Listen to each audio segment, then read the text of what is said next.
Hi hello friends, ఇవాళ వీడియోలో మనం వచ్చేసి 19th ఏప్రిల్ 2022కి సంబంధించిన కరెంట్ అఫైర్స్ గురించి అయితే డిస్కషన్ చేద్దాం. ఎవరైతే state and central level government జాబ్స్కి ప్రిపేర్ అవుతున్నారో వాళ్ళందరికీ కూడా మన ఛానల్ తరపున వస్తున్న current affairs, paper analysis, additional GK videos అయితే ఉపయోగపడతాయి.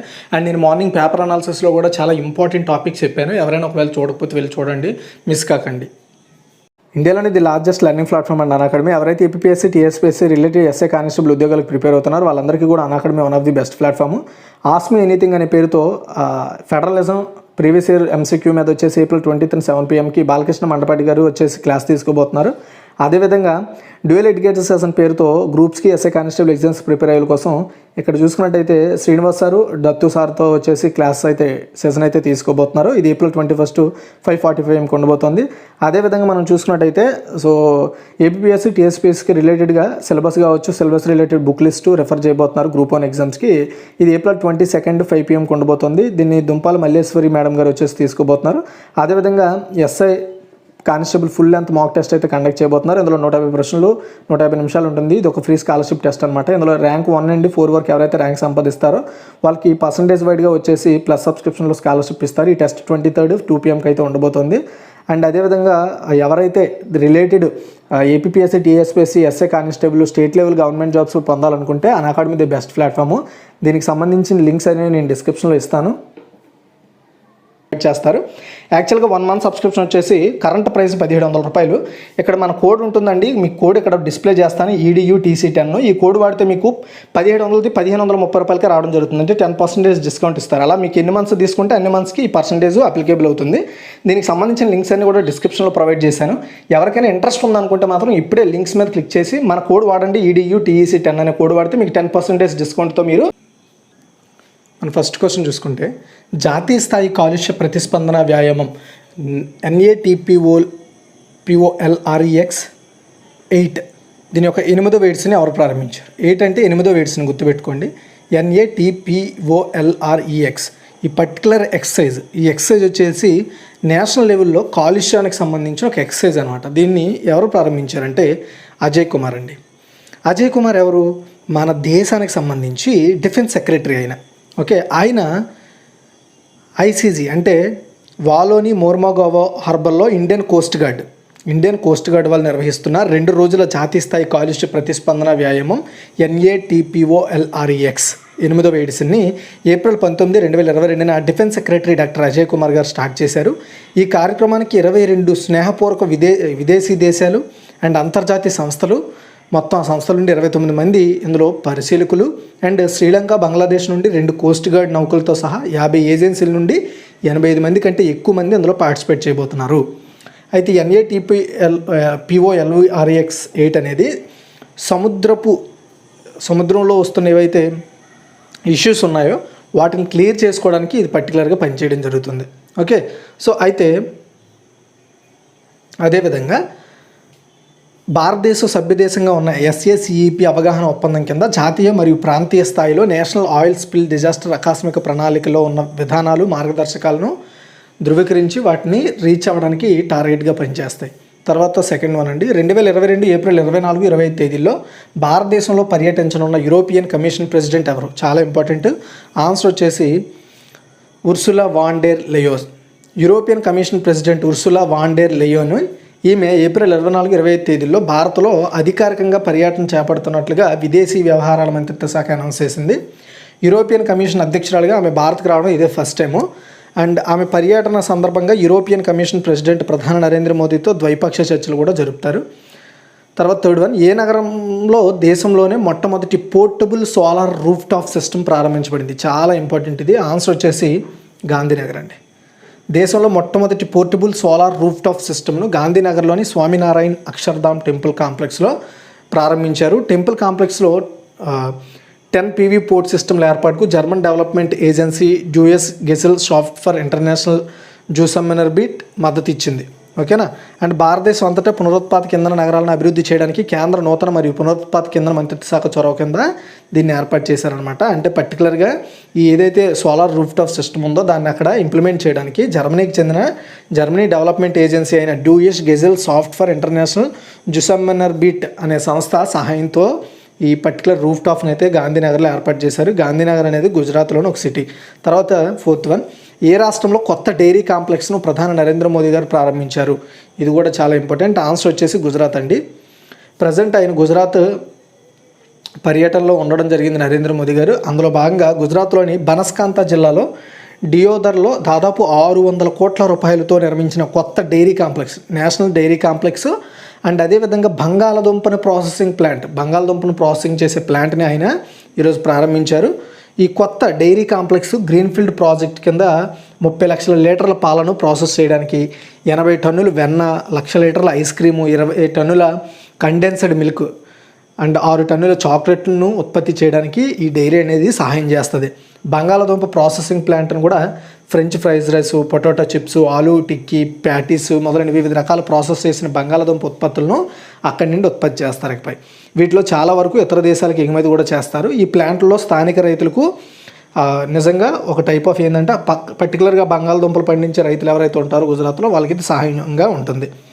దాని ద్వారా ఏంటంటే విలేజెస్లో కూడా ఫైనాన్షియల్గా మంచి సపోర్ట్ ఉంటుంది. తర్వాత 5th వన్, ఏ దేశ సెంట్రల్ బ్యాంకు గుర్తుపెట్టుకోండి హలో అనే కొత్త చెల్లింపుల వ్యవస్థను ప్రారంభించింది? చాలా ఇంపార్టెంట్ అండి పర్టికులర్ ఈ పీరియడ్లో, ఎందుకంటే దీన్ని స్టార్ట్ చేసింది రష్యా కాబట్టి. చూడండి, రష్యన్ సెంట్రల్ బ్యాంకు క్రెడిట్ సంస్థల జాతీయ రిజిస్టర్లో హెలో అనే ఒక కొత్త చెల్లింపు వ్యవస్థను చేర్చింది. European bank for reconstruction and development, German investment corporation and international finance corporation వంటి విదేశీ ఆర్థిక సంస్థల వాటాను కలిగి ఉన్న రష్యన్ వాణిజ్య bank trans capital bank system చెల్లింపుల మౌలిక సదుపాయాల సేవలకు ఆపరేటర్గా ఉంటుంది. చెల్లింపు వ్యవస్థ హెలో అనేది డబ్బులు బదిలీకి సంబంధించి లావాదేవీలు ఏవైతే ఉంటాయో వాటిని ఈజీ చేయడానికి రష్యా సెంట్రల్ బ్యాంకు దీన్ని తీసుకురావడం జరిగింది. గుర్తుపెట్టుకోండి, హెలో అనే ఒక పేమెంట్ సిస్టమ్ ఇది. తర్వాత 6th వన్, అంటే మనకి యూపీఐ ఎలాగో అలాగే హెలో కూడా పనిచేస్తుంది. తర్వాత 6th వన్, ఏ రాష్ట్రంలో పండే నారింజలను సత్పూడా అనే పేరు పెట్టబడింది అంటే మధ్యప్రదేశ్. సో మధ్యప్రదేశ్లో చింద్వారా జిల్లాలో పండే ఏవైతే నారింజ పళ్ళు ఉంటాయో ఇప్పుడు వాటికి కొత్త పేరు పెట్టారనమాట. అది కూడా ఒక జిల్లా ఒక ఉత్పత్తి పథకం కింద. సో వాటికి సత్పాడా ఆరెంజ్ అని పేరైతే పెట్టడం జరిగింది. ఈ విషయాన్ని స్వయంగా గవర్నమెంట్ అఫీషియల్స్ నుండే వచ్చింది. అధికారులు పండ్ల కోసం వాటి కోసం క్యూఆర్ కోడ్ను కూడా రూపొందించారు. ఆ క్యూఆర్ కోడ్ని ఎవరైనా స్కాన్ చేస్తే దాంట్లో టోటల్ ఇన్ఫర్మేషన్ అయితే దాని ద్వారా మనం తెలుసుకోవచ్చు. అయితే పర్టికులర్గా మధ్యప్రదేశ్ నుండి మనం చెప్పుకున్న ఏవైతే సర్పూడా నారింజలు ఉన్నాయో అవి దాదాపు 4.5 లక్షల టన్నులు నారింజ ఈ ప్రాంతం నుండి ఉత్పత్తి చేయబడుతుందట.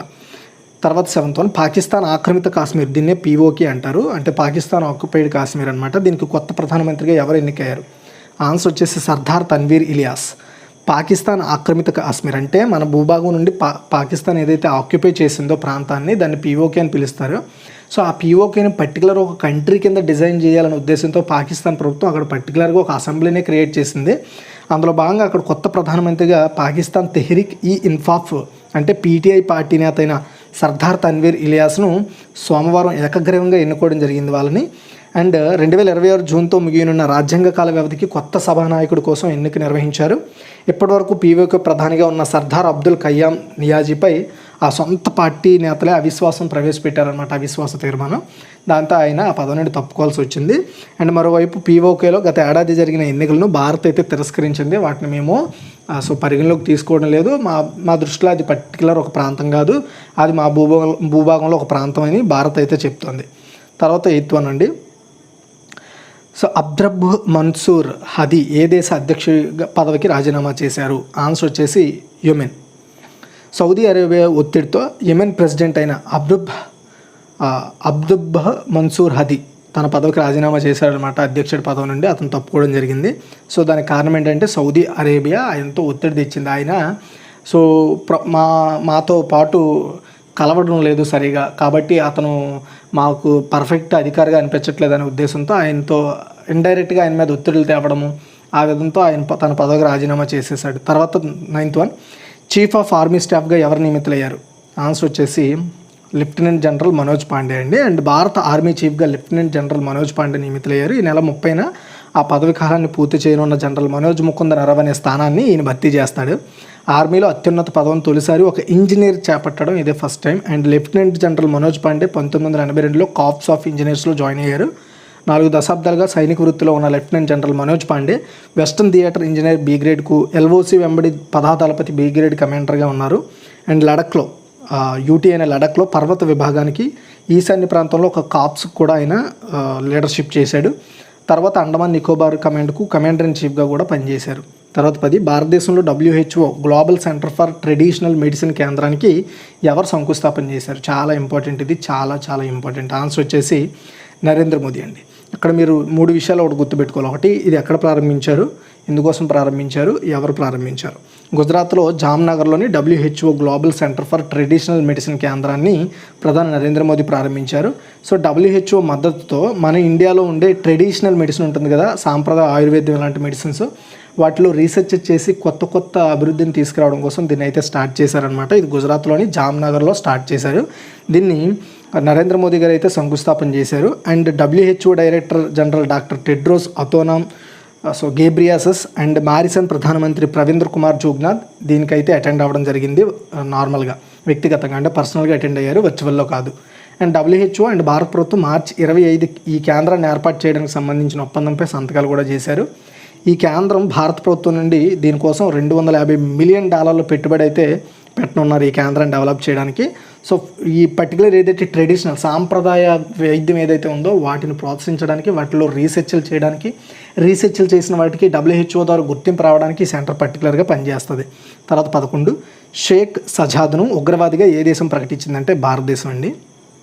ఇప్పటికే ఏప్రిల్లో దగ్గరికి తను 4th పర్సన్ అనమాట, 4th or 5th పర్సన్ ఉగ్రవాదిగా అంటే టెర్రరిస్ట్గా ప్రకటించడం. ఒకే నెలలో ఇండియన్ గవర్నమెంట్ 4 వ్యక్తుల్ని టెర్రరిస్టులుగా ప్రకటించడం జరిగింది. అందులో ఇప్పుడు లేటెస్ట్గా ఈ లష్కరే తోయిబా కమాండర్ అయిన షేక్ సజాద్ని అయితే చేర్చడం జరిగింది. సో ఈ విషయాన్ని స్వయంగా హోం వ్యవహారాల మంత్రిత్వ శాఖ ప్రకటించింది. చట్ట వ్యతిరేక కార్యకలాపాల నివారణ చట్టం 1967 ప్రకారం ఉగ్రవాదిగా ఆయన ప్రకటించింది. జమ్మూ కాశ్మీర్కు లష్కరే తోయిబాకు మద్దతు ఇవ్వడంతో పాటు ఉగ్రవాదానికి నిధులు సమకూర్చడంలో ఆయన పాలు పంచుకున్నాడంటూ ఆయనపై ఉగ్రవాదిగా గుర్తించింది. తర్వాత 12, ప్రపంచ కాలేయ దినోత్సవాన్ని ఎప్పుడు జరుపుకుంటారు? ఆన్సర్ వచ్చేసి 19th ఏప్రిల్ అండి.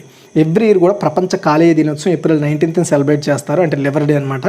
ప్రపంచవ్యాప్తంగా కాలేయ వ్యాధుల గురించి ప్రజల్లో అవగాహన కల్పించడానికి ఈ డేని అయితే సెలబ్రేట్ చేస్తారు.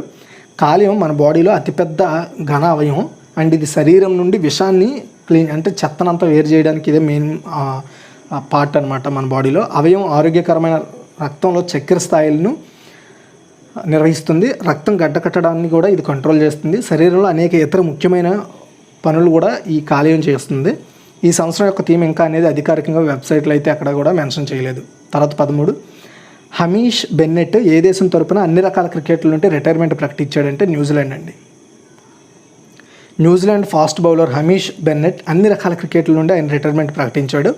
బెన్నెట్ 2005లో ఆయన కెరీర్ని స్టార్ట్ చేసి ఇప్పటివరకు 265 దేశీయ మ్యాచ్లు ఆడాడు, 489 వికెట్లు తీశాడనమాట. నెక్స్ట్ 14, 12వ సీనియర్ పురుషుల జాతీయ హాకీ ఛాంపియన్షిప్ని ఏ జట్టు గెలుచుకుందంటే హర్యానా అండి. చూడండి, 12వ సీనియర్ పురుషుల జాతీయ హాకీ ఛాంపియన్షిప్లో ఫైనల్ మ్యాచ్లో తమిళనాడు ఓడించి హర్యానా ఛాంపియన్ అయ్యింది. 2011 తర్వాత హర్యానా తొలిసారి ట్రోఫీని గెలుచుకుంది. ఈ టోర్నమెంట్ ఏప్రిల్ 6 నుండి 17 వరకు జరిగింది. ఏప్రిల్ 6 నుండి 17 వరకు మధ్యప్రదేశ్లోని భోపాల్లో జరిగింది.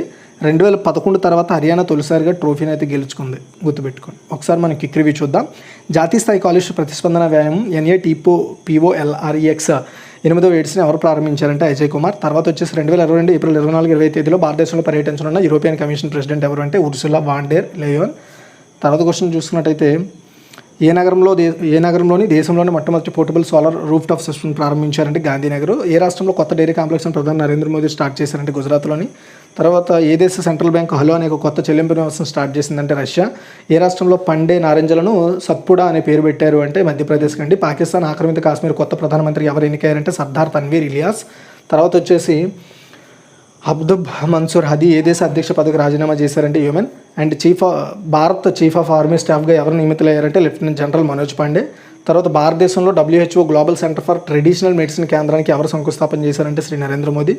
తర్వాత షేక్ సజాద్ను ఉగ్రవాదికి ఏ దేశం ప్రకటించిందంటే భారతదేశం. ప్రపంచ కాలేయ దినోత్సవాన్ని ఎప్పుడు జరుపుకుంటారంటే April 19th. And Hamish Bennett ఏ దేశ తరపున అన్ని రకాల క్రికెట్ నుండి రిటైర్మెంట్ ప్రకటించాడంటే న్యూజిలాండ్. అండ్ 12వ సీనియర్ పురుషుల జాతీయ హాకీ ఛాంపియన్షిప్ ఏ జట్టు గెలుచుకుందంటే హర్యానా. గుర్తుపెట్టుకోండి. ఇది గైస్ టోటల్ ఇన్ఫర్మేషన్. మీకు నచ్చితే లైక్ చేసి షేర్ చేసి మరిన్ని అప్డేట్స్ కోసం మన ఛానల్ రెగ్యులర్గా ఫాలో అవుతుండండి.